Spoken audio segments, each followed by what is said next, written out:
Faizan मेमनच्या bat मधून आलेला एक खणखणीत षटकार आणि मार्गस्थ झालाय सीमारेषा पार षटकार.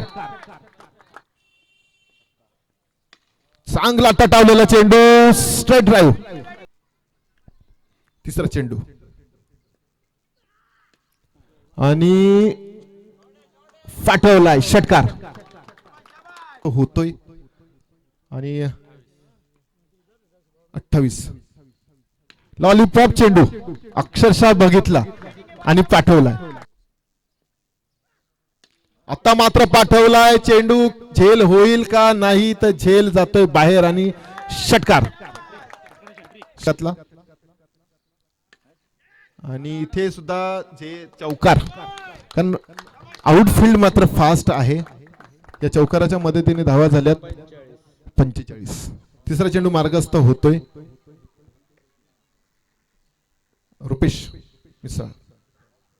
फुल टॉस आणि त्याला थारा नाही. पुढचा चेंडू फेकलाय अक्षरशः फेकून दिलाय चेंडूला आणि इथे फैजान मेमनची 50 55 धावा. अगदी शून्यावर असताना उडालेला तो झेल आणि त्यानंतर ही 55 धावांची